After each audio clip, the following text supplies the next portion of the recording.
à tous et bienvenue à Lift Up Jesus. Si vous êtes nouveau ici, on vous souhaite la bienvenue.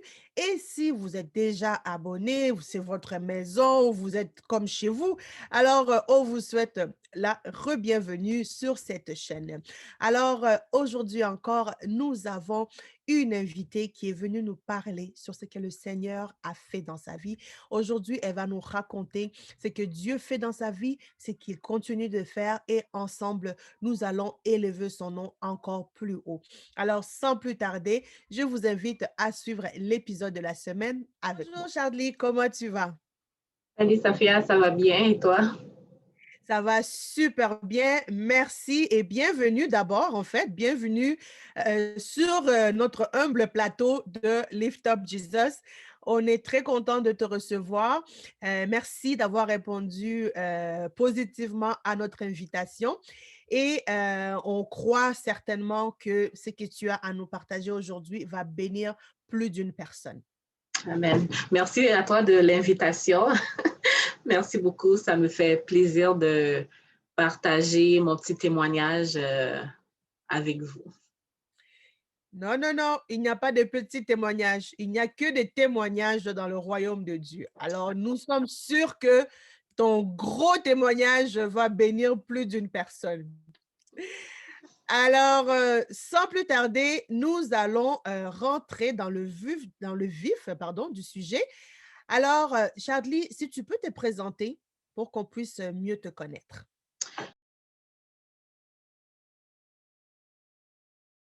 Bon, moi, je m'appelle Charlie Alexis, je suis d'origine haïtienne, née en Haïti. Et je suis arrivée ici à Montréal à l'âge de 8 ans. euh, à l'âge de 8 ans. Présentement, je suis une femme, je suis mariée, j'ai deux jeunes enfants. Et je travaille comme agente administrative la semaine et le week-end, je m'abonne à ma passion qui est la confection des gâteaux personnalisés. Donc, et en même temps, je prends des cours à l'école. Donc, c'est pas mal ça, moi, Charlie Alexis. C'est pas mal ça mon emploi du temps pour le moment. Donc, Emploi du temps qui semble très chargé, soit dit en passant. oui, oui, pas mal. Pas mal, oui. Alors, nous sommes totalement bénis parce que, waouh, que tu puisses nous donner un peu de ton temps alors qu'il est déjà si chargé. Merci beaucoup, que le Seigneur te le rende et qu'il te bénisse. Et nous savons que il va toujours te permettre de tout accomplir et de faire au-delà même de ce que toi, tu peux penser que tu peux accomplir.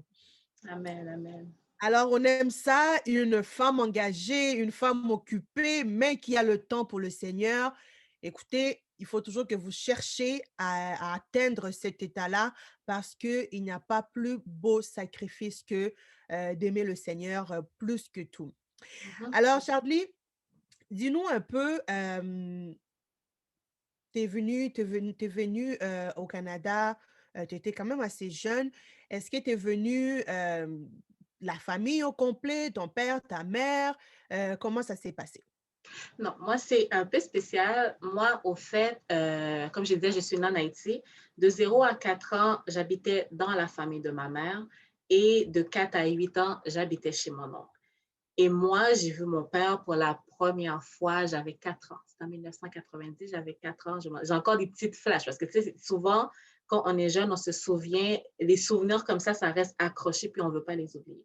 Donc, moi, Mhm. j'ai connu mon père en 1990, à l'âge de 4 ans. Et ensuite, il a fait le processus de démarche pour que je suis venue, pour que je puisse voyager et venir le rejoindre. Il m'a parrainé. Mais de 4 à 8, j'habitais chez mon oncle qui est son grand frère. Et j'étais avec mes cousines et tout. Quand je suis arrivée au Canada, mon père était déjà installé, il avait sa femme, d'autres enfants, l'enfant de sa femme et tout. Donc, j'étais comme une étrangère qui arrivait dans une famille qui s'était Mhm. déjà, qui était déjà bâtie, qui était déjà construite et tout. Mhm. Donc, c'est sûr que cette période aussi, c'était une période d'adaptation parce que j'étais comme la nouvelle qui arrive, celle qui sort d'Haïti, celle, une autre personne, une nouvelle personne qui va changer la dynamique dans cette famille-là et tout. J'avais 8 ans quand je suis arrivée au Canada et tout. Et je me souviens très bien, Mon père avait déjà 2 autres enfants avec la femme qu'il avait à ce moment-là. Et comme je disais, il y avait déjà une fille. C'était 3 enfants, plus moi, rajouter, ça faisait 4 OK. enfants dans la famille et tout. Donc, Mhm. du passage de chez mon oncle, qu'est-ce que je voulais dire? C'est que moi, mon oncle, lui, c'est une famille chrétienne, mais catholique. Eux, ils ont été. Je vais juste comprendre une chose. Tu es venu au Canada, en fait, tu parles de toi. Est-ce qu'on doit comprendre que ta mère est restée en Haïti? Ta mère, qu'est-ce que En elle fait, est où, juste, maman, dans tout ça? mais au fait, genre, je vais juste ouvrir une petite parenthèse, qui est, ça Mmh. aussi, c'est une autre histoire. Au fait, Mmh. mon père et ma mère, ils n'ont jamais été mariés. C'était des copains-copines, ils se sont rencontrés, je suis venue au monde et quand j'avais 6 mois, mon père a voyagé, il est venu à Montréal. Mais c'est Ah, que mon père, lui, avait déjà une femme. Bon, il avait déjà sa femme. Donc, j'étais comme un enfant un peu comme l'existence n'existait pas pendant un certain temps. Mon père savait que j'existais, mais j'étais cachée. Donc, OK. malheureusement, avec la situation économique de ma mère et tout, la maladie, elle était malade, elle avait la tuberculose et tout, elle n'a pas été en mesure de m'élever, de me donner un foyer stable. Donc, Mmh. je n'ai pas grandi vraiment avec elle. Dans les 4 ans que j'ai passés avec elle, il y a plusieurs mois où ce qu'elle n'était pas là, elle partait, je restais avec des cousines ou des tantes. Et à un moment donné, juste pour que je sois plus stable, ils ont décidé que j'allais habiter chez mon oncle. Parce que lui, il avait déjà d'autres enfants, il avait une femme et tout, vraiment une stabilité. Que mon père, il a décidé que j'allais habiter chez mon oncle quand même pour un meilleur encadrement, une meilleure éducation et tout. Et Mmh. c'est pour ça que moi, quand j'ai voyagé, ma mère elle était encore en vie, mais OK. c'est juste que je n'avais pas un grand lien avec elle. Je pense que dans la dernière année, quand j'ai voyagé, je l'ai vue 2, 3 fois, gros maximum et tout. Je la voyais plus vraiment beaucoup. Et je me souviens, je suis arrivée ici, aujourd'hui, on est le 7 février. Je suis arrivée le 7 février 94. Oh Et wow! ouais, drôle de coïncidence. Je suis arrivée le 7 février 94 et je me souviens quand je suis arrivée, ben, février, c'est l'hiver. Et je me souviens très bien que quelques mois après, ma mère est décédée. Malheureusement, je ne connais pas la date exacte. Je sais juste que mon père avait reçu un appel et quelques temps après, il m'a dit, oh, c'est même pas lui qui me l'a dit, c'est ma belle-mère qui me l'avait dit, ma belle-mère du moment qui me l'avait dit, oh, ta mère est décédée. Sur le coup, j'étais comme, OK. Mais tu sais, comme en tant qu'enfant, et c'est Mhm. comme s'il y avait comme une certaine gêne de démontrer ma tristesse devant cette belle-mère et tout. Mhm. Puis là, après, j'étais seule, j'ai pleuré un peu, j'ai un peu compris la situation, mais c'est resté, c'est resté de côté. J'ai pas vécu ce deuil, j'ai pas vécu cette peine comme telle. J'étais juste comme, OK, elle est décédée, mais j'ai une nouvelle famille ici. C'est vraiment comme ça que je l'avais vécu à ce moment-là et tout. Donc, c'est pas mal ça. Si, comme pour l'histoire de ma mère, comme dans le décor, malheureusement, quelques mois après mon arrivée, comme elle était décédée. Wow, OK. Alors, c'était quand même, en fait, tout un choc pour toi parce que, tes nouvelles, disons, dans le pays, tes nouvelles dans la famille, tu connaissais pas non plus ton père. Donc tout ça, c'est toute l'adaptation est grande pour une petite fille de 8 ans. Oui, oui, ça a été vraiment comme une, ça a été vraiment comme genre une période d'adaptation, Mmh. d'essayer de se faire accepter. Parce que quand on arrive, puis il y avait une chose aussi, je ne sais pas c'est comment chez vous, là, chez vous, mais nous, il y a souvent cette chose, surtout quand toi, tu viens d'Haïti, tu es non Haïti, tu as toujours l'étiquette. OK, il y a quelque chose qui se passe pas bien, ben c'est elle. Tu sais, comme genre l'enfant qui sort d'Haïti, elle est mauvaise, elle est si, elle est ça comparativement à ceux qui sont nés au Canada. Oh, c'était toujours des histoires. Oh, euh, si tu vas comme genre donner un mauvais exemple à mes enfants, j'avais 8 ans. C'est moi et ma petite sœur, comme genre la plus jeune, on a 4 ans, là, tu sais. C'est comme, Mmh. c'était vraiment comme un climat comme ça, mais tout le temps essayer de se faire accepter, c'était vraiment de dealer avec ça. Malgré que ma mère n'était plus dans le décor, mon père et ma mère n'étaient plus ensemble, mais pour qu'on ait le tout, ma mère était décédée. Mais Mmh. vraiment, j'ai grandi dans un climat comme ça. Ça, c'était comme genre avec la belle-mère que j'ai connue quand je suis arrivée ici. Et tout. OK. Wow. Et dans tout ça, heu, est-ce que tu as eu un moment? Est-ce que tu savais c'était qui Dieu? Est-ce que tu avais, ne Oui, serait-ce que tu as déjà entendu parler du nom de Dieu? C'était comment par rapport à ça? oui, ça, au fait, genre, comme je commençais à le dire tout à l'heure, chez mon oncle, c'est là vraiment que j'ai connu Dieu. Pas le Mmh. connaître, accepter Dieu dans ma vie, non, mais savoir comme genre, il y a un être supérieur au-dessus de nous. OK. Et mon oncle, lui, c'était quelqu'un, c'est un catholique, mais il était très, très, très impliqué. Il faisait des réunions de prière chez lui. Et il avait comme routine, pour lui, c'était très important que on puisse connaître des psaumes dans la Bible. Ça avait commencé avec le psaume 23, après ça a été psaume 121. Et je sais qu'un des psaumes qui m'a comme genre beaucoup accroché, à part le psaume 23, c'est vraiment le psaume 121. Donc, c'est vraiment comme ça que j'ai connu l'existence de Dieu. J'ai grandi de 4 ans à 8 ans, comme quand j'étais quand j'étais chez mon oncle de 4 à 8. Oui, j'étais toujours dans l'atmosphère de la prière, aller à l'église le dimanche et tout. Puis même quand je suis arrivée ici, Mmh. la femme que mon père avait à l'époque, elle était protestante. Donc, j'étais encore dans la prière. Donc, j'ai toujours été dans des familles, dans cette ambiance-là de la prière jusqu'à ce que, en 94, la femme que mon père avait à ce moment-là est malheureusement décédée à son tour, elle aussi, jusqu'à Mmh. ce que j'arrive à la phase où j'ai eu une nouvelle belle-mère qui, elle, bon, oui, elle croyait en Dieu, mais elle était catholique aussi, mais n'était pas vraiment pratiquante. Vraiment le typique, je vais à l'église à Pâques, je vais à l'église à Noël, puis à ma fête, puis c'est tout. C'est tout là. OK. C'est comme, il n'y avait pas cette routine d'aller à l'église, de prier ensemble, il n'y avait pas ça avec elle et tout, à ce OK. moment-là. Et puis à partir de là, comment, jusqu'à ce que tu sois la femme que tu es aujourd'hui, qui prie, qui connaît la parole, qui sait qui est Dieu, quel a été, en fait le parcours, en fait, pour que tu sois la femme, que tu es aujourd'hui, chrétiennement parlant? Je sais pas comment utiliser quel mot employer là-dedans? Mais au fait, moi, qu'est-ce qui est arrivé? Comme j'ai dit, j'ai eu une deuxième belle-mère. Je peux dire en 97, ouais, ma première belle-mère est décédée en 97, je peux dire 98, 99, j'ai eu une nouvelle belle-mère. Là, Mmh. c'était une nouvelle femme qui arrivait avec ses deux enfants. Et dans la maison, il y avait moi et mes deux autres frères et sœurs qui étaient de l'union précédente de mon père et tout. Mmh.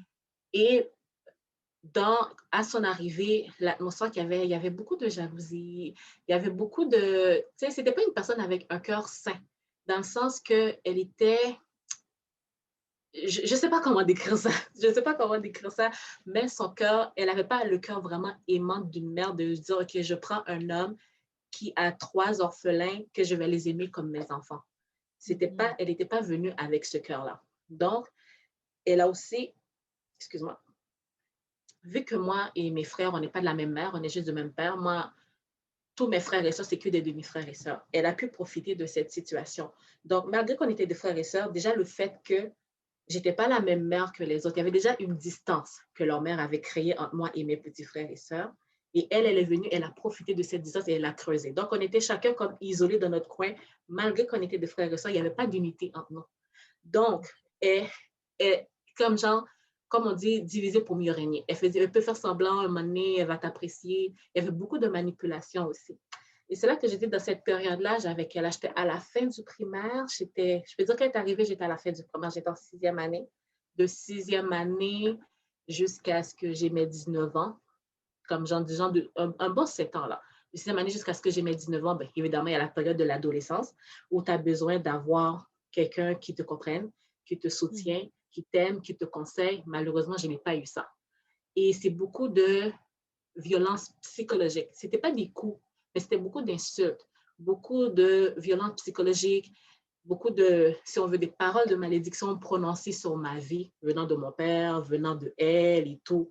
Parce que malheureusement, ben, comme j'ai dit, la famille de ma mère, du côté de ma mère, ils étaient pas gâtés par la vie, disons. Oui, bon, comme mon père disait toujours, c'était des très jolies personnes, des très jolies femmes, mais dans le sens que, je sais pas, je ne sais pas comment le décrire, dans le sens qu'il y avait quelque chose qui était toujours, oh, tu vas finir comme la famille de ta mère. Oui, vous êtes jolie, mais dans le sens que vous avez arrivé à rien dans la vie. Comme quoi est-ce que, oh, toi, tu vas finir comme genre danseuse. Oh, tu sais, des niaiseries du genre, là. Tu sais, vraiment comme des. Tu sais, venant d'un père, on s'entend que ça fait mal et tout. Oui. Donc, je ne dis pas que j'étais un ange. Je ne dis pas que j'étais un ange, mais la manière qu'on avait été élevé, la manière qu'on était, c'est pas comme si je ne sortais pas. On n'avait pas le droit de sortir. On avait je sortais juste pour aller travailler. Je n'allais pas chez des amis. J'allais à l'école, je travaillais, puis je rentrais à la maison, puis c'est tout. Et tout. Donc, disons que j'étais pas mal isolée.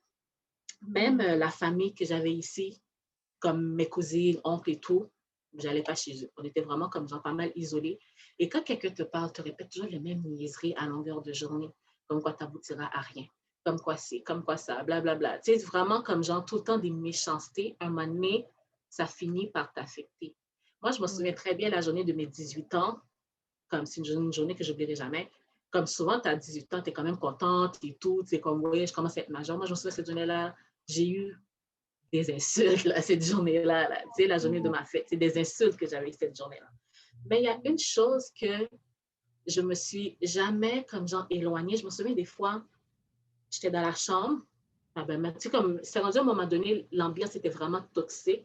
Là, c'est vraiment comme genre mes 17, 18 ans, l'ambiance était vraiment toxique et tout. Il y avait tout le temps un problème, il y avait tout le temps comme genre une histoire, il y avait tout le temps une chicane, il y avait tout le temps comme... Puis évidemment, moi, je ne répondais pas. On n'avait pas le droit de répondre, évidemment. Dans l'éducation, on n'en répondait pas et tout, tu sais. Fait que moi, le réflexe que j'avais développé avec le temps, c'est que je commençais à lire ma Bible. Je commençais à lire ma Bible et tout. Tu sais, dans le sens que je lisais surtout les psaumes. Il y avait le psaume 21, il y avait le psaume 94. Je lisais ma Bible. Tu sais, ça me fortifiait. Là, j'ai commencé à me parler à moi-même. Parce que comme je disais, j'étais comme pas mal isolée. C'est une situation que je ne pouvais pas parler avec mes amis de l'école parce qu'eux, ils ne vivaient pas ça à la maison. Évidemment, tu ne peux pas être différent des autres personnes. Je ne pouvais pas en parler au travail. Puis, j'étais pas mal isolée, cousins, cousines. Je ne pouvais pas les contacter non plus, là, tu sais. Puis, avec ma soeur, on ne s'entendait pas parce qu'il n'y avait pas de relation comme telle à ce moment-là. Donc, le seul recours que j'avais, malgré que dans la maison, il n'y avait pas cette routine de prière, il n'y avait pas ça. Mais vu que quand j'étais jeune, c'est ça que j'avais connu, je savais que j'avais un recours vers qui que je pouvais me tourner. À un moment donné, c'est ça que j'ai commencé à faire. Parce que veux pas, comme en grandissant dans un climat comme ça, il y a le manque de confiance qui se crée en toi, il y a le manque d'estime qui se crée en toi, il y a le manque d'amour qui se crée en toi, tu deviens comme dépendant affectif, mais comme Dieu, c'est seulement là, comme quand je repense et tout, Dieu, il m'a vraiment comme fait grâce. Malgré ça, aujourd'hui, et oui, j'ai eu des moments où je ne dis pas que je n'ai pas vécu tout ça, mais aujourd'hui, avec le recul, je me dis non, vraiment là, je n'ai pas suivi de thérapie ou quoi que ce soit, c'est vraiment par rapport à la prière, parler avec Dieu et tout, qui fait que j'ai confiance en moi, je sais qu'est-ce que je vaux, je connais ma valeur et tout, mais ça a été un processus et c'est vraiment beaucoup avec la prière et beaucoup avec Dieu que j'ai pu m'en sortir au niveau mentalement et tout. Parce qu'il y a d'autres personnes qui peuvent vivre plus ou moins, puis qui vivent dans la drogue, dans la prostitution, mais moi, je me disais toujours comme, non, je ne peux pas, je ne peux pas. Je priais, je lisais ma Bible. Ma petite prière aussi minime qu'elle était. Je me souviens au début, quand j'étais plus jeune, j'étais comme, oh maman, s'il te plaît, aide-moi. Tu sais, je parlais à ma mère. Après, une année, je suis comme, mais ta mère, elle est décédée. Elle ne peut rien faire pour toi. Donc, c'est là que je me commençais vraiment à me tourner vers Dieu, à me rappeler que non, il y a quelqu'un supérieur à moi, au-dessus de tout ça et tout. Donc, c'est vraiment dans ces moments-là où c'était vraiment difficile à la maison que je me suis comme genre reconnectée, si on veut, à Dieu. Et à mes 19 ans, à un moment donné, j'en pouvais plus, là, j'étais comme cassée, là. Du jour au lendemain, je suis juste partie de la maison. J'ai laissé tous mes bagages, je suis juste partie de la maison. C'est comme genre, j'avais mon oncle, j'avais repris contact avec lui, avec ma cousine, mon oncle que j'habite en Haïti avec lui. Par après, il est venu au Canada. Donc, j'avais contact avec lui. Après, il savait qu'est-ce qui se passait à la maison. Et là, après, il était comme, tu sais, comme genre en Haïti, j'étais comme un père pour toi. Tu sais, c'est comme, si ça ne va pas à la maison, tu peux quand même venir et tout. Donc, à un moment donné, après une autre stupidité qui s'était passée à la maison, j'ai dit, bon, et qu'est-ce qui fait que c'était dur? Oui, il y a la belle-mère, mais aussi mon père qui ne me soutenait pas, qui n'était pas présent parce qu'il travaillait beaucoup. Et il n'avait pas ce côté de, genre, un regard. Dans le sens que, OK, comment est-ce que ça va à la maison? Comment est-ce que ça se passe avec elle? Lui, il n'était pas comme ça. T'sais, il voyait qu'il y avait des choses qui ne fonctionnaient pas, mais on dirait qu'il avait peur de creuser puis d'aller comme nous questionner et tout pour savoir comment est-ce que c'était. Il ne le faisait pas. Fait que du coup, tu te retrouves seul dans tout ça, là. Donc, Abandonné un peu. hein? Tu te sens comme un peu abandonné, en fait, Ouais, comme laissé moi-même. ouais, c'est ça. J'étais comme genre laissée à moi-même et tout. J'étais comme si mon père, qui est mon père, je peux même pas lui faire confiance. Tu sais, c'est quand je peux même pas lui dire quelque chose qui me fait mal ou qui me dérange, qui s'est passé sans que ça finisse, qu'elle le sait et que ça tourne encore au vinaigre. C'était carrément un climat de terreur dans, dans la maison et tout, parce que c'était vraiment psychologique et elle était très sournoise. Devant les gens, elle était comme genre qu'elle nous aime, qu'elle prend bien soin de nous. Parce que c'était surtout ça, l'aspect qu'elle Mhm. voulait de montrer que, comme elle disait tout le temps, ah, j'ai pris votre père avec 3 enfants, tu sais, mais toi, tu en avais 2. Comme, c'est pas une faveur que tu l'as faite, là, tu sais. Puis elle voulait toujours se donner le beau rôle, dans le sens que, oh, je prends soin des enfants d'Alexis, oh, je les aime, à part moi qui allais accepter ça. Elle se vantait beaucoup. À un moment donné, tu commences quasiment à dire, OK, oui, comme genre, c'est une bonne personne, mais au final, en grandissant, tu te rends compte que non, son cœur n'est pas pur, c'est malsain, qu'est-ce qu'elle faisait et tout. Puis, tu sais, c'est comme insulter la mère alors que nos mères sont décédées. Tu sais, c'est comme à un moment donné, là, toi aussi, tu as des enfants. Gloire à Dieu, elle est encore en vie, puis sa plus jeune à 18 ans. Je bénis le Seigneur pour elle. Mais tu sais pas comme qu'est-ce que la vie nous réserve et tout. Donc, c'est pas mal ça. Comme mes dernières années à la maison et tout, comment est-ce que c'était. Et suite à ça, je suis partie. Et je me souviens quand je suis partie de la maison, c'était toute une histoire parce que je suis partie vraiment comme une voleuse. Je me souviens une année comme genre, on me chicanait à la maison. Mon petit travail que j'avais au Ardennes à la place Versailles, ils étaient comme, oh, tu vas quitter le travail, tu vas comme ça rester à la maison parce que depuis que tu commences à travailler, tu as trop de liberté. C'est quelle liberté? Si ça. Donc, à compter de tu ne vas plus travailler. J'ai dit, papy, il faut que je te parle. Si je quitte le travail comme j'arriverai pas, je ne pourrais pas rester dans la maison. C'est comme genre, évidemment, il a pris le bac à la belle-mère. Par contre, j'étais comme, je suis juste sortie de leur chambre. J'ai juste pris mon petit sac, comme si je devais aller travailler. Je suis partie. Je ne suis jamais revenue. Je ne suis jamais revenue. Et je m'en souviens, cette journée-là, ils ont appelé les parents de mes amis, dire que, oh, j'ai quitté la maison, je suis partie chez un gars, je suis partie chez un homme, alors que c'était même pas vrai. Ils ont appelé la police, comme quoi est-ce que j'avais fugué. La police était comme, elle a 18 ans. J'avais 19 ans, elle a plus de 18 ans. Elle ne peut pas avoir fugué. Et quand, vu que c'était, moi, je suis née en janvier, c'était durant les vacances des fêtes et l'école reprenait une semaine après. Donc, la police a contacté mon école à savoir est-ce que j'étais venue à l'école. Oui, j'étais bien à l'école. Donc, l'affaire est close. C'était juste comme, elle est partie de la maison, c'est tout. Donc, c'est vraiment comme là qu'une nouvelle phase dans ma vie a commencé suite à mon départ de chez ma belle-mère. C'est tout. Wow, quelle histoire. Est-ce que souvent ce qu'on voit, c'est que euh, suite comment je pourrais dire, euh, suite tout ce qui est insulte, tout ce qui est psychologique, quand les gens ils jouent dans notre mental, puis on nous pousse un peu, c'est comme si on nous pousse à changer de personnalité, à ne plus être qui on est. On voit souvent des cas de dépression, on voit souvent des cas de suicide, on voit souvent des gens euh, qui se sentent comme poussés vers le mur et on se sent comme on n'a plus d'issue, comme si on ne peut plus rien faire.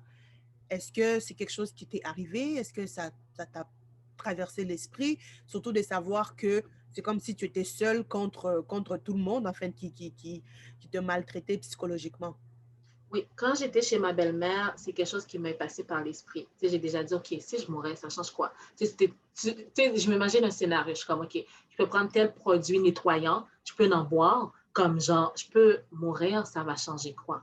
Mais après, quand je suis partie, c'est là que ça a été vraiment dur. Oui, j'étais chez mon oncle, mais le fait que, veux pas, j'avais des frères et sœurs à la maison et tout, que au fil des dernières années, j'avais créé un super de beau lien avec ma belle-sœur parce qu'à un moment donné, on s'est arrêté, on s'est dit, wow, on est dans le même bateau, là. Ça ne sert à rien qu'on se lève une contre l'autre parce que c'est pas notre mère. Tu sais, on a fini par tisser un lien, à un moment donné, juste comme ça, on a commencé à se parler pour se rendre compte, puis c'était rendu que, comme genre, on s'est juste rendu compte qu'on est dans le même bateau. Tu sais, veux pas, il y avait quand même ma petite soeur qui restait. Je me souviens quand je suis partie, ils avaient envoyé ma petite soeur derrière moi à dire va voir si tu la vois. J'ai dit à ma, je me souviens, ma petite soeur, elle était en larmes, elle était comme s'il te plaît, papa, papa.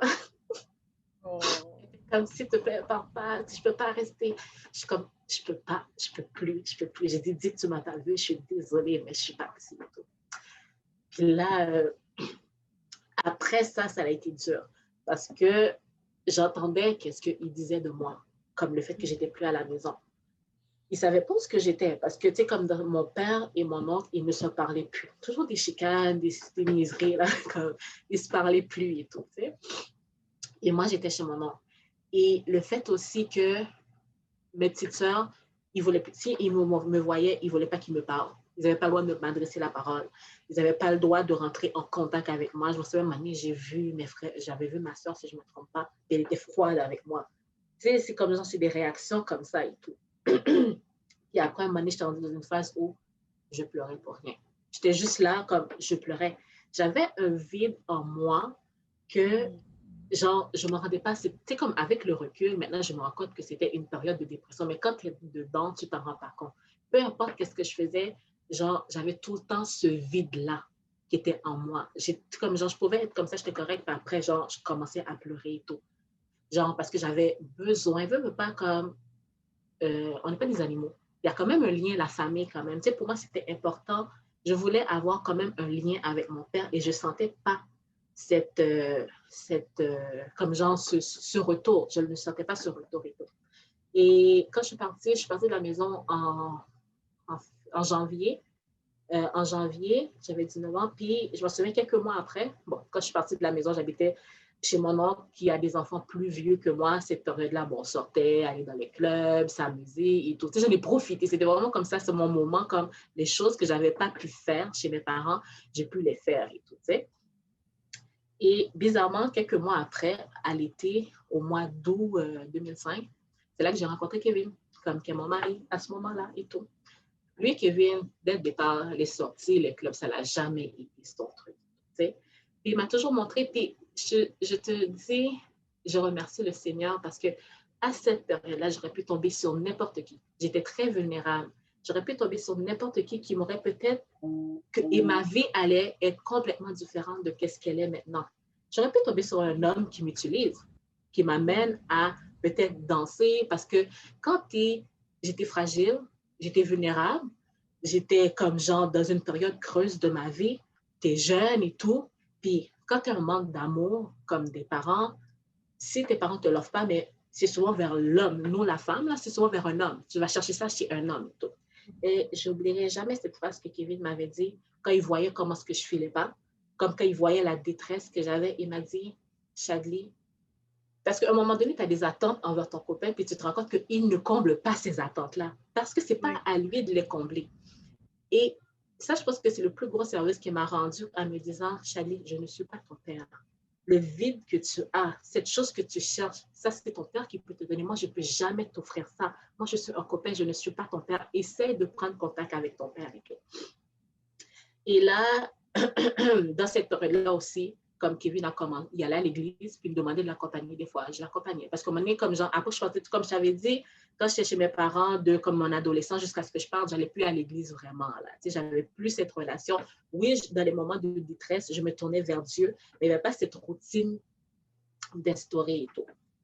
Et j'accompagnais Kevin à l'église de temps en temps. J'y allais, je priais. Mais j'étais juste comme, j'y allais, c'est tout. Et, au fur et à mesure et tout, j'ai commencé à vraiment instaurer cette routine. Moi, je trouvais maintenant, on avait une conversation. C'était comme, tu sais, Kevin, les affaires d'église, je ne sais pas trop, tu sais, parce que j'étais rendue dans une phase de ma vie où je sortais, où la vie était belle et tout, tu sais. C'est comme, oh, je ne sais pas trop, comme, tu sais. Après, je me souviens, on était même fâchée, comme, était comme Chadli, là, quand tu te mens pas, là. Dieu existe, le diable existe. C'est pas que je ne le savais pas, mais j'étais juste dans une période de ma vie que ça me tentait juste pas, là, de m'embarquer dans tout ça et tout, tu sais. Puis, à un moment donné, en accompagnant dans une conférence jeunesse comme ça, il y a un pasteur qui était là qui priait pour les gens. Puis, je me souviens, il priait pour les gens, puis moi, j'avais les bras croisés. Tu sais, j'attendais que ça finisse la cérémonie. Puis après, il est venu, il a déposé la main sur moi. Il a été comme genre, toi, quitte le monde. Comme genre, en me disant ça comme ça. Puis j'étais comme, OK. Après, il m'a fait passer en avant. Il a prié pour moi. Puis là, après, j'ai commencé à et tu vois, quand tu acceptes le Seigneur, c'est comme si, genre, il y a ce moment-là où ce que tu te sens, tu sais, tout ce que je portais, tu sais, je ne suis pas une personne qui s'exprime beaucoup. sais, je suis très réservée, je suis timide, je suis pas une personne qui va exprimer beaucoup ses émotions. Donc, il y a beaucoup de choses que je garde quand même en dedans et tout. Puis après ça, là, toute la douleur, tout le poids que je portais dans mon cœur, je sentais comme si j'ai déchargé tout ça cette soirée-là. Là, après, genre, j'ai commencé à vraiment comme rebâtir ma relation avec Dieu, aller à l'église, reprendre, me reconnecter à lui encore. Donc, c'est à partir de ce moment-là. Donc, c'est là que tu as vraiment eu ta rencontre avec le Ouais, Seigneur. c'est là que j'ai eu vraiment ma rencontre officielle. Parce qu'avant, c'était comme ce que la famille me donnait. Mais là, ça a vraiment été comme genre ma décision. Comme, OK, oui, je veux accepter le Seigneur dans ma vie. J'ai fait la prière d'appel qu'il faut toujours. J'ai accepté Dieu dans ma vie. Et à partir de là, comme j'ai commencé à aller à l'église comme genre de manière beaucoup plus régulière avec Kevin et tout. Puis c'est ça. Je peux dire que c'est un des gros services qu'il m'a rendu parce que suite au fait que j'allais à l'église, il y a beaucoup de, comment je vais dire ça, il y a beaucoup de blessures que par rapport que le Saint-Esprit. Parce que moi, il y a une chose que je dis toujours, comme le Saint-Esprit de Dieu, on dit toujours c'est notre consolateur, c'est le paraclet. Moi, je l'ai vécu vraiment là, comme dans ces moments-là, et même encore jusqu'à présent. Comme moi, là, maintenant que je parle à Dieu, c'est comme genre, moi, c'est rare que je prenne vraiment, à moi, que s'il y a vraiment quelque chose de spécifique. Mais sinon, c'est, je marche à la paix. Ah, c'est non, comment je peux faire ça? C'est tu sais, je le parle vraiment à tout instant, à tout moment. Des fois, j'essaie même de faire un régime. Oh, c'est madame, voilà, pour que je puisse me lever, pour que je puisse aller au bout de ce régime. C'est comme vraiment, vraiment comme genre, moi, c'est vraiment comme ça que je le parle vraiment à tous les jours, vraiment comme genre un ami, quoi. J'ai vraiment fait de lui comme genre un ami.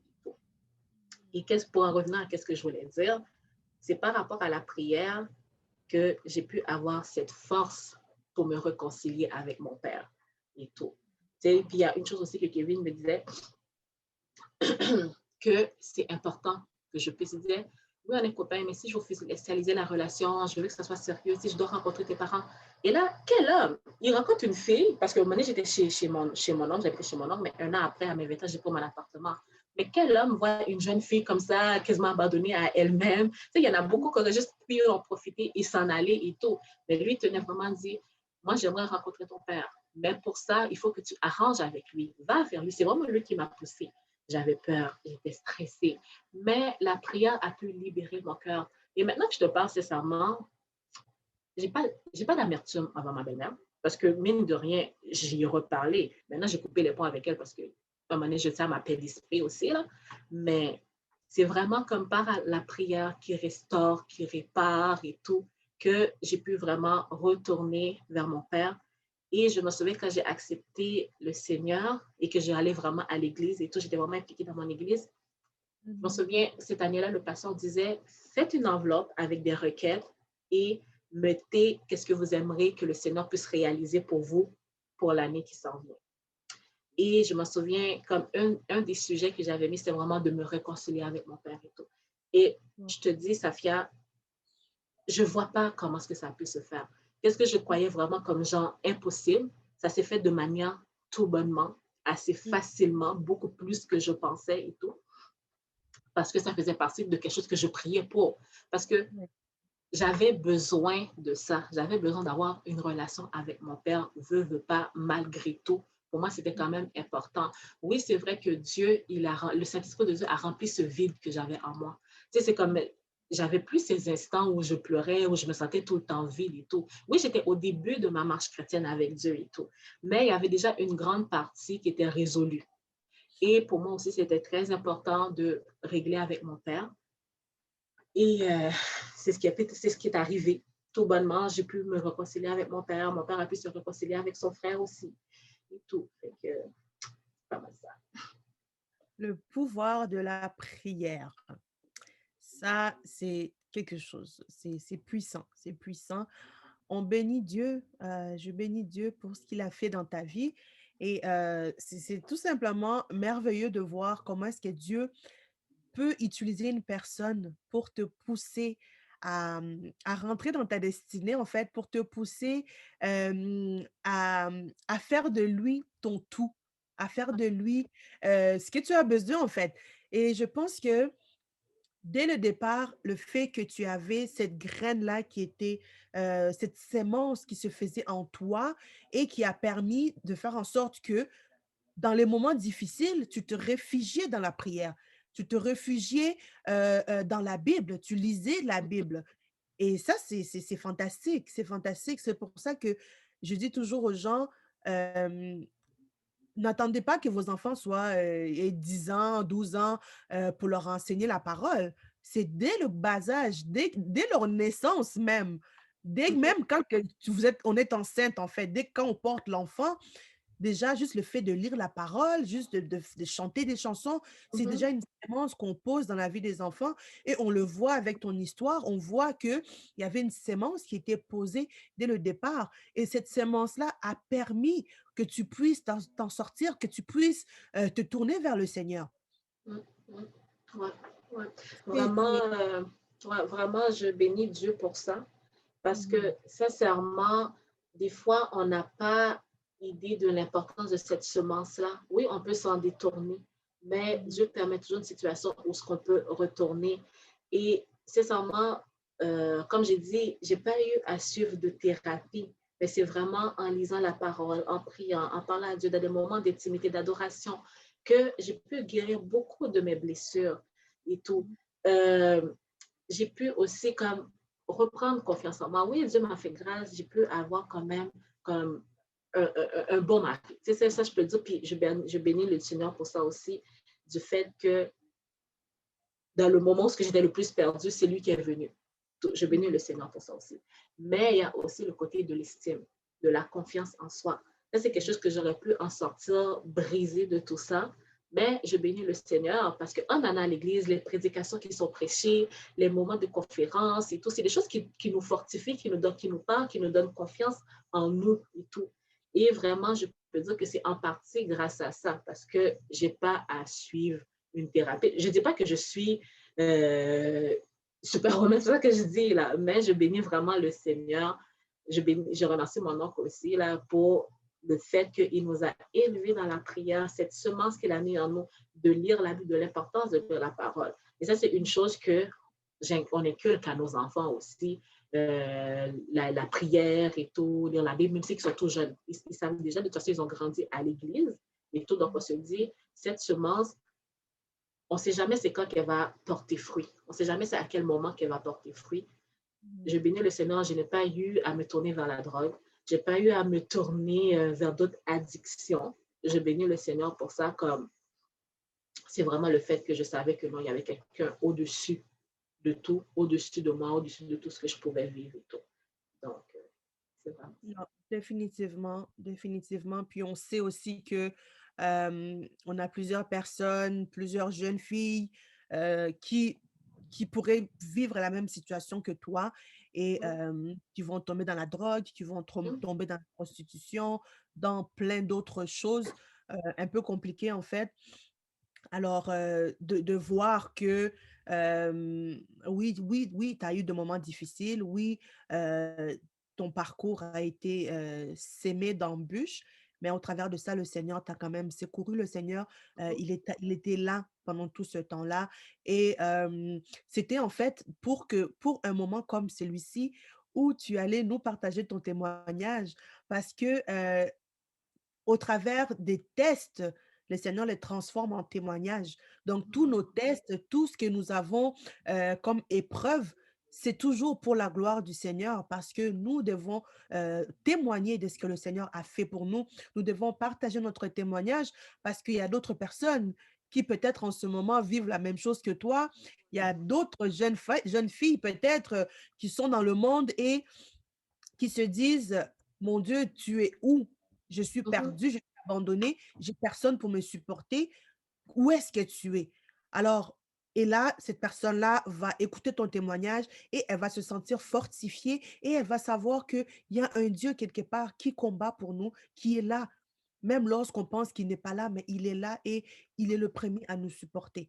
Donc on ne doit jamais, c'est pour ça que je disais, c'est pas un petit témoignage, on ne doit jamais sous-estimer notre témoignage parce que il y a pour quelqu'un d'autre, c'est que nous, on pense que c'est petit, ben, c'est un océan, en fait. C'est Mhm. grand, c'est énorme, Ouais. définitivement. Et dis-moi, quelle est ta relation aujourd'hui avec le Seigneur? Est-ce que tu vas à l'église? Est-ce que tu es dans un ministère? Est-ce que tu es une grande chanteuse à l'église? Tu es une maman pasteur? Quelle est ta relation aujourd'hui avec le Seigneur? Au fait, j'ai fait beaucoup de chemin de mes 19 ans à plus de 10 ans, 15 ans après et tout. Il y a eu Mhm. des événements. Parce que des fois, oui, oui, on accepte Dieu, on prie et tout. Mais il y a certains moments où des fois, comme des certaines bénédictions que tu as demandé, que tu as reçues, que des fois, ils veulent prendre, que nous-mêmes, on les laisse comme genre, on les met en priorité. Et Mhm. Dieu, il est un Dieu jaloux. Il s'arrange toujours à rétablir l'ordre. Donc, j'ai eu à vivre certains événements qui m'ont beaucoup plus rapproché de Dieu. J'ai eu à vivre des brisements, dans le sens Mhm. que c'est pas toi qui contrôle tout. C'est pas Mhm. toi. Comme des fois, on pense qu'on gère une situation. Au final, Oui. tu es juste comme, Dieu te montre que non, c'est moi. Mhm. C'est moi là et tout. Il trouve toujours un moyen. Si tu ne veux pas apprendre de la manière douce, il va te le montrer par la manière dure. Moi, j'ai eu à vivre certains brisements dans ma vie et tout qui m'ont beaucoup rapproché de Dieu, qui m'ont beaucoup permis de le remettre encore en première position, de le Mhm. remettre à sa place et tout. Et je peux dire que à travers de ces brisements, j'ai comme un laisser aller des Mhm. situations, à Mhm. lui faire plus confiance davantage et tout. Donc, il y a ça. Donc, disons que j'ai beaucoup mûri dans ma relation avec Dieu par rapport à la prière aussi. J'ai beaucoup mûri. Parce qu'il y avait une chose qui m'était arrivée. Le fait que c'est Kevin qui m'avait amené à Dieu, on dirait que euh, j'attendais beaucoup de lui. Admettons, s'il fallait partir en temps de prière, j'attendais toujours que c'est lui qui prenne l'initiative. Mais après, je me suis dit quoi? Non, je suis aussi capable. Je Mhm. connais Dieu aussi. Dieu me parle et il m'écoute aussi et je peux le parler encore et tout. Donc, il y a Mhm. cette partie-là que j'ai beaucoup grandi par rapport à ça, par rapport à ma relation avec Dieu. Par rapport au ministère, dans l'église où j'allais de 2006, disons, jusqu'à 2016, un bon 10 ans, euh, j'évoluais vraiment dans beaucoup de ministères. Je faisais le temps d'intercession, les temps de prière, le dimanche. Des fois, je modérais le culte et tout. J'étais dans le département des finances. C'est la réalité des petites églises parce qu'on est au Mhm. four et au moulin et tout. Et cette église, c'était vraiment comme ma famille. C'est là que j'ai appris à prier. C'est là que j'ai eu mon baptême. C'est là vraiment comme... Il y a une chose de magique dans les petites églises. Oh oui, Il y a une définitivement. chose de magique dans les petites églises. Et dans les églises congolaises, il y a quelque chose de magique par rapport à la parole, vraiment, là, parce qu'après, malheureusement, on a eu à quitter où ce Mhm. qu'on était et on est allé prier dans une autre église. Et malheureusement, avec la parole, j'avais beaucoup de misère. J'avais vraiment beaucoup de misère et tout. Et est Mhm. arrivé aussi le confinement. Mhm. Est arrivé aussi le confinement où bon, plus personne ne va à l'église, mais c'est pas ça qui arrête ta relation avec Dieu. Et c'est de là Mhm. que je t'arrive. Et c'est de là aussi que je suis arrivée aussi. Oui, je crois au pasteur et tout, je crois à l'église, je veux toujours aller à l'église et tout, mais je me dis peut-être que où ce que j'ai été, c'était pas là où je suis appelée à être et tout. Mais Mhm. c'est juste que par rapport au confinement, ça te permet de voir aussi la relation que tu bâtis avec Dieu. Que c'est pas juste en allant à l'église, que l'église, c'est pas un bâtiment, l'église, c'est toi, c'est la relation que tu as avec Dieu et tout. Et c'est Mhm. certaines choses aussi qui te permettent de grandir, parce que des fois, on est souvent estomaqué, scandalisé par les scandales qui arrivent de nos jours. Mais Oui. en me rapprochant de Dieu, tu sais, on a une relation intime avec Dieu, tu te dis, ce sont des hommes, ça leur appartient. C'est pas ça qui change le Dieu que je sers, c'est pas ça qui change le Dieu.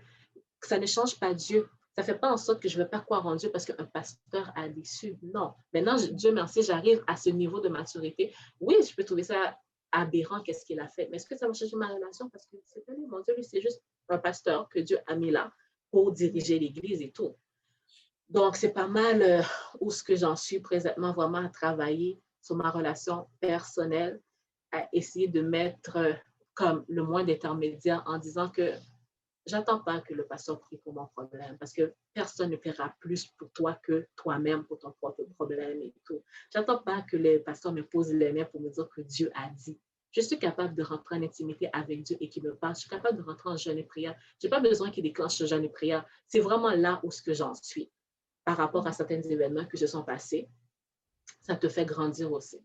Et ça fait aussi, comme je disais, essayer de diminuer un peu les intermédiaires entre toi et Dieu. Vraiment comme tu peux comme genre converser, communiquer avec lui directement pour ton problème, pour ta situation. Et il peut te parler aussi. Donc, comme que tu le parles, il écoute, il peut te répondre aussi. Donc, c'est pas mal ça. Définitivement, je pense que dans notre relation, en fait, il y a Dieu, puis il y a toi. Ouais. Et non, tu as totalement raison. Le moins d'intermédiaires possible et je pense que les messages aussi vont moins se perdre. Il y aura Mm, moins aussi de: «Ah, je pense que c'est ce qu'on m'avait dit, mais je suis pas sûre». Et puis c'est ce que Dieu veut, hein. Dieu, il veut qu'on mm, puisse avoir une relation directement avec lui et non pas, au travers de ton mari, au travers mm, de tel pasteur, au travers de telle personne. Non.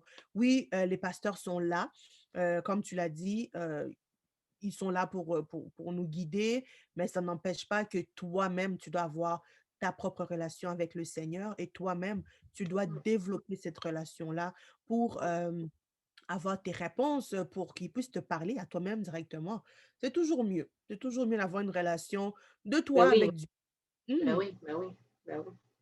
Mm. Oui, définitivement.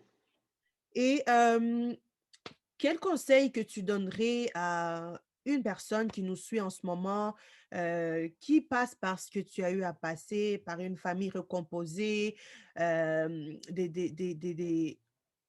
difficultés psychologiques, des attaques psychologiques, des insultes, des menaces, la dépression, tous ces problèmes-là, qu'est-ce que tu pourrais dire à la personne qui nous regarde et qui se dit: «Seigneur, comment est-ce que je peux m'en sortir?» Moi, sincèrement, la chose que je dirais à une jeune personne qui peut vivre ça, la personne qui ne déçoit jamais, parce que souvent, on peut se tourner vers quelqu'un, on peut se confier à quelqu'un et cette personne peut finir par nous décevoir. Moi, je dis la personne qui ne déçoit jamais, c'est Dieu, la personne en qui tu peux avoir confiance. Moi, sincèrement, moi, la prière m'a aidé. Et tout le monde sait que ce soit l'alcool, que ce soit la drogue, que ce soit des relations, comme genre avec comme un copain, copine, le copinage et tout. C'est pas c'est pas garanti. En tout cas, l'alcool, on sait que ça aide pas, ni la drogue et tout, là, même les relations et tout. Là. Mmh. Moi, vraiment, je te dirais, si cette personne a eu une semence de la parole de Dieu dans sa vie, c'est de se rappeler pour se tourner vers Dieu. Et si cette personne-là, malheureusement, n'a pas connu Dieu, je prie de tout cœur que cette personne puisse rencontrer Dieu. Parce que Dieu, il nous fortifie, il nous guide. Le Saint-Esprit, il pense nos plaies, il nous guérit, il console. C'est magique qu'est-ce que le Saint-Esprit de Dieu comme peut faire dans la vie de quelqu'un, peut apporter comme changement. Comme je le disais, j'avais un vide en moi. Je savais qu'il y avait la part, le fait que je voulais réparer la relation avec mon père, mais ce vide-là a été rempli par, j'avais un copain, ce vide n'a pas été rempli par un copain, ce vide a été rempli par la présence de Dieu, par le Mmh. Saint-Esprit de Dieu. C'est lui qui a rempli ce vide-là. Moi, c'est ça qui a marché pour moi. Et moi, je pense que si c'était pas ça, il y aurait peut-être eu plus de dégâts dans ma vie. Mmh. J'aurais, ma vie aurait été tout autre. Donc, vraiment, c'est vraiment ça que je souhaite à une personne qui ne connaît pas Dieu, qui puisse vraiment rencontrer le Seigneur. Et Dieu fait bien les choses. Moi, quand j'ai reconnu, comme genre, quand j'ai accepté Dieu dans ma vie, j'étais juste partie accompagner Kevin à l'église. Pour moi, c'était pas comme, pour moi, OK, tu me dis conférence, OK, c'est bien. C'est comme, je t'accompagne, c'est tout. Et à ce moment-là que Dieu m'a touchée. Et c'est pas comme si que le pasteur avait prophétisé sur ma vie pour me dire ça, ça, ça, ça, ça, ça. Non. Il m'a juste dit une chose: quitte le monde. C'est tout ce qu'il m'a dit. Puis après, il a fait l'appel de la prière, prier, prier, prier. Puis c'est suite à ça que j'ai senti vraiment comme, je me sentais vraiment déchargée et tout, des fardeaux que je portais. Puis c'est à partir de là que j'ai comme commencé ma marche vraiment personnelle avec le Seigneur et tout. Fait que c'est vraiment ce conseil-là que je peux donner. Si on peut faire des thérapies, oui, il y a du monde qui a l'intelligence pour ça, des psychologues et tout, pour des suivis, pour des thérapies. C'est bien. C'est une bonne chose. Mais moi, qu'est-ce qui a fonctionné pour moi? C'était vraiment la prière. La petite graine qui avait été semée dans ma vie, elle a pu porter fruit au moment où j'en avais le plus de besoin. Donc, Mmh. donc c'est ça. Fantastique. La prière. La prière. Quelque chose de puissant, un mot court, mais qui a une grande puissance. Alors, comme vous l'avez entendu, la prière va vous aider à vous sortir de ce moment difficile et ça peut aussi être dans une autre situation. On ne parle pas juste de la situation comme ce que Chadli a vécu, mais peu importe la situation dans laquelle vous vous trouvez, la prière peut vous aider à sortir de là et le Seigneur peut également vous tendre la main et vous permettre de sortir de cette situation-là plus fort, Ouais. sortir de là encore plus fort et Dieu est merveilleux. Dieu est simplement merveilleux. Moi, tout ce que je peux vous dire, c'est essayez-le. Ouais. Essayez-le. Ouais. Juste ça. Essayez-le. Vous verrez par vous-même que ce n'est pas juste deux jeunes femmes, qu'est-ce qu'elles ont pris, qu'est-ce qu'elles ont bu pour être enivrées comme ça. Ben, ça s'appelle Jésus. Hein? Ça s'appelle Jésus, le seul nom qui sauve, le seul nom qui libère et le seul nom qui nous aide à Ouais. être des meilleures personnes et à être libres de toute attache, libres de tout ce qui pourrait nous empêcher d'aller de l'avant. Mhm. Alors, merci beaucoup, Jardly. Est-ce que tu as un mot de la fin pour nous?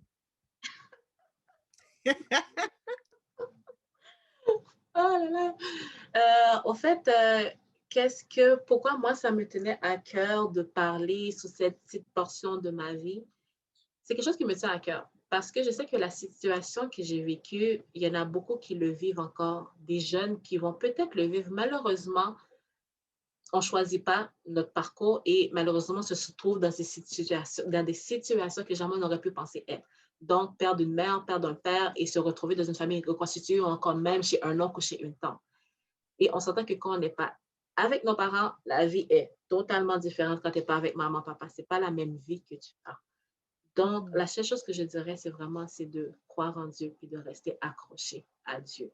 Vraiment, c'est la seule chose que je peux dire et tout, vraiment. Puis, il y a un lendemain meilleur, même si les jours sont mauvais présentement en étant jeune, mais il y a un lendemain meilleur. Tout n'est pas fini, tout n'est pas perdu. Ne désespérez pas, ne sombrez pas dans l'alcool, dans la drogue ou dans d'autres, dans d'autres trucs. Mais c'est vraiment garder espoir, croire en Dieu, faites confiance en Dieu. Il ne déçoit pas vraiment de faire confiance à Dieu. Donc, c'est ça. Exactement. Il y a un lendemain qui est meilleur et Dieu ne déçoit jamais. Il ne déçoit jamais. Lorsque tu essayes le Seigneur, tu seras toujours en extase. Mm, Tu seras toujours en extase et les gens vont te demander, est-ce que tu as pris de la drogue? Est-ce que tu as bu de l'alcool? Qu'est-ce qui se passe avec cette personne? C'est simplement la joie du Seigneur qui est en mm, toi. C'est simplement l'extase de mm, savoir qu'il y a quelqu'un qui a payé un grand prix pour que je mm, sois qui je suis aujourd'hui. mm, Quelqu'un a payé un grand prix pour qu'aujourd'hui Charlie soit qui elle est. Et il y a quelqu'un qui a payé un grand prix pour que toi aussi, tu puisses être appelée princesse du royaume, que tu puisses être appelé prince du royaume. Alors, viens au Seigneur comme tu es. Est-ce que tu as besoin de mettre ton plus beau maquillage? Non. Est-ce que tu as besoin de mettre tes plus beaux vêtements? Non. Tout ce qu'il te demande, c'est de lui donner ton cœur et à partir de là, il va te tenir par la main et vous allez avancer et vous rendre encore plus loin ensemble. Il va t'amener vers des lieux élevés. Il va te faire monter dans des montagnes que tu n'aurais jamais cru que tu allais arriver aujourd'hui. Et toi aussi, tu peux être une mère. Tu peux être une épouse, tu peux avoir ton propre entreprise, tu peux être employé à temps plein, et avoir un agenda rempli comme Chadli, mais tu continues à sourire parce que Jésus continue à te faire du bien. Alors, voilà, oui, totalement.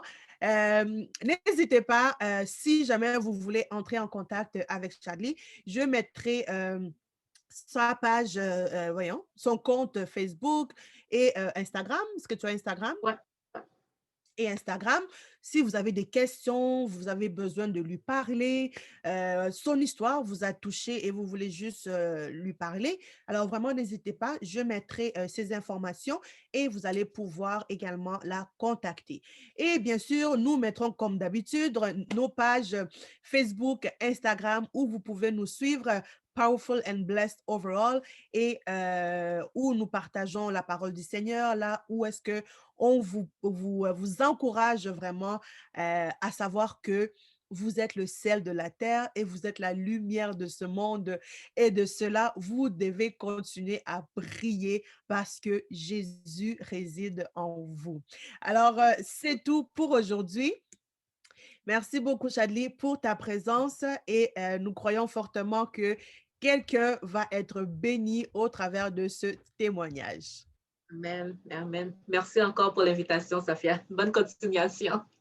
Ça fait plaisir, merci beaucoup. Alors, c'est tout pour ce soir, pour aujourd'hui. Merci beaucoup à vous de nous avoir suivis et merci encore une fois à notre invité d'avoir pris un temps si précieux dans son temps chargé pour venir nous partager son témoignage, ce que Dieu a fait dans sa vie. Alors, si vous aussi, vous avez à cœur de venir, de nous partager votre message, de nous partager ce que le Seigneur a fait pour vous, vous voulez crier au monde entier à quel point Dieu est merveilleux. Alors, venez à Lift Up Jesus et ensemble, nous allons élever le nom du Seigneur encore plus haut et nous allons montrer à l'autre là qu'il n'est rien devant notre Dieu et que nous sommes plus que vainqueurs. Alors voilà, on vous attend la semaine prochaine où nous allons avoir une autre invitée qui va nous partager sur ce que le Seigneur a fait dans sa vie. C'était Safia Moké, votre humble